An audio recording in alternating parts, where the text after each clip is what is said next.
आज राष्ट्रीय लोक जनशक्ति पार्टी की 21वीं जयंती है। इम्पोर्टेंट इसलिए भी है क्योंकि ये पार्टी गरीबों की मसीहा, शेड्यूल कास्ट की मसीहा रामविलास पासवान जी बनाए थे, जो गरीबों के मसीहा थे, बिहार से आते थे। लेकिन आज एक इम्पॉर्टेंट बात ये हो रही है दिल्ली में कि राष्ट्रीय लोक जनशक्ति पार्टी, जिसके अध्यक्ष पशुपति पारस जी हैं, उनके दिल्ली के अध्यक्ष राजवर्धन सिंह परमार जी हैं। परमार जी, खबर ये आ रही है कि आप पार्टी छोड़ रहे हैं, आप पार्टी से नाराज हैं और आज आप 21वीं जो आपकी स्थापना दिवस है उसके बाद आप ये डिसीजन लेने वाले हैं। क्या बात है, तो हमें बताएं। पहले तो प्रणव जी बहुत बहुत धन्यवाद। आज पार्टी का 21वां स्थापना दिवस है।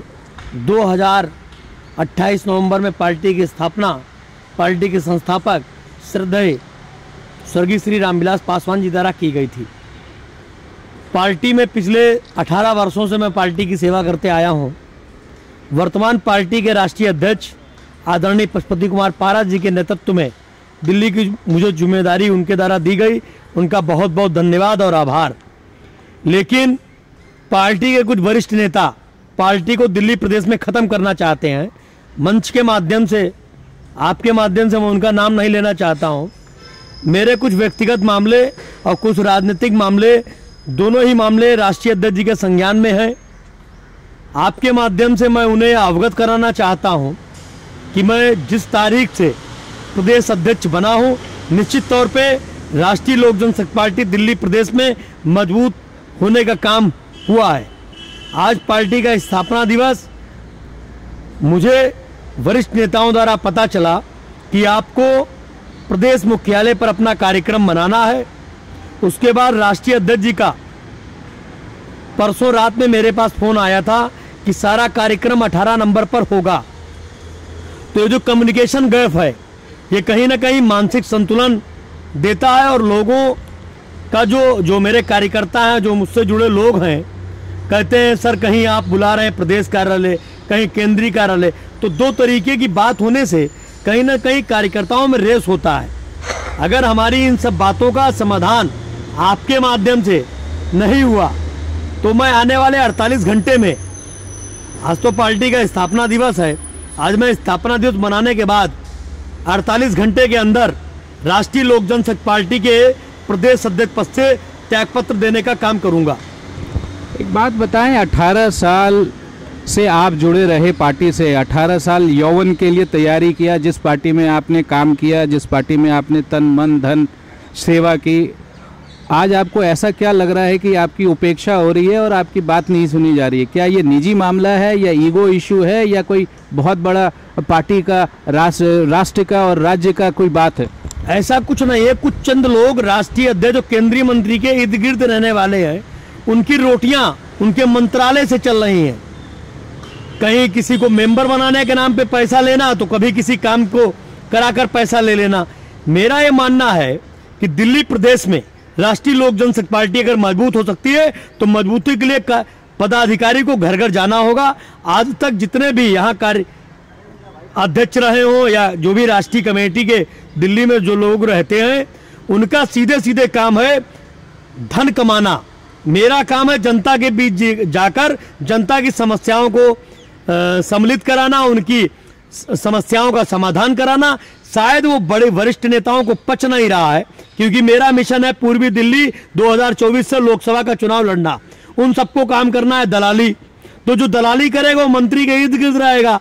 मैं तो इर्द गिर्द रहता नहीं हूँ, महीने में एक आध बार जाता हूँ केंद्रीय कार्यालय, क्योंकि मैं प्रदेश अध्यक्ष हूँ और प्रदेश अध्यक्ष का काम है कि वह ईमानदारी से दिल्ली की तमाम जनता के बीच जाकर स्वर्गीय रामविलास पासवान जी के अधूरे सपनों को पूरा करने का काम करे, जनता के बीच जाकर, ना कि मंत्री जी के इर्द गिर्द रहने से पार्टी का उत्थान नहीं होने वाला। इसलिए आपके माध्यम से मैं यह बताना चाहता हूं, अगर मैं अध्यक्ष रहूंगा तो मेरा काम 18 नंबर पे रिपोर्टिंग करना नहीं है। मैं किसी एक आदमी का नौकर नहीं हूं, मैं राष्ट्रीय लोक जनशक्ति पार्टी का प्रदेश अध्यक्ष हूं और मेरी यह नैतिक जिम्मेदारी बनती है कि जब तक मैं इस सीट पर रहूं तब तक जनमानस के हित का काम करूं और जन जन कि लोगों को जोड़ने का काम राष्ट्रीय लोक जनशक्ति पार्टी द्वारा करूं। मैं 18 नंबर पे मैं किसी वरिष्ठ नेता को प्रोटोकॉल देने का काम नहीं करूंगा। अगर यही तरीके से सारी बातें रही तो आने वाले 48 घंटे में मैं एक पीसी बुलाकर अपना इस्तीफा भारत सरकार के केंद्रीय मंत्री पशुपति कुमार पारस जी को देने का काम करूंगा और पार्टी के जितने वरिष्ठ नेता दिल्ली में रहते हैं उनके विरुद्ध अभियान चलाने का काम करूंगा। आपने बहुत संगीन आरोप लगाए हैं, बहुत ऐसे शब्द का इस्तेमाल किया है। देखिए, स्वर्गीय रामविलास पासवान जी के भाई हैं आदरणीय पशुपति कुमार पारस, जो हमारे राष्ट्रीय अध्यक्ष हैं, भारत सरकार में फूड प्रोसेसिंग मंत्रालय के मंत्री हैं। उनकी बाइंग कमेटी बननी नहीं है, उनके यहाँ सारी कमेटियां बंद हैं, फिर भी लोग 10-10 लाख रुपए ला के मुझे देने का काम करते हैं कि भाई साहब मुझे चेयरमैन बना दीजिए, मुझे वाइस चेयरमैन बना दीजिए।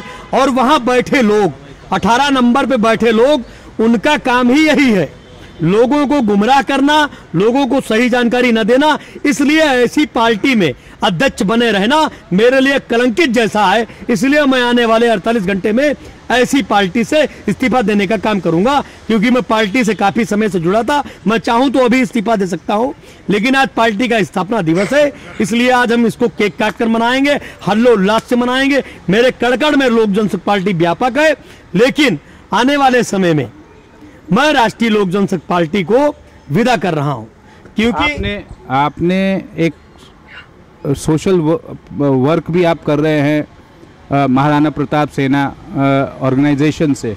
वो पॉलिटिकल पार्टी नहीं है, वो इलेक्शन में लड़ती नहीं है। क्या आप ये राष्ट्रीय लोक जनशक्ति पार्टी के नींव पर आप अपना महाराणा प्रताप सेना का परचम फहराना चाहते हैं?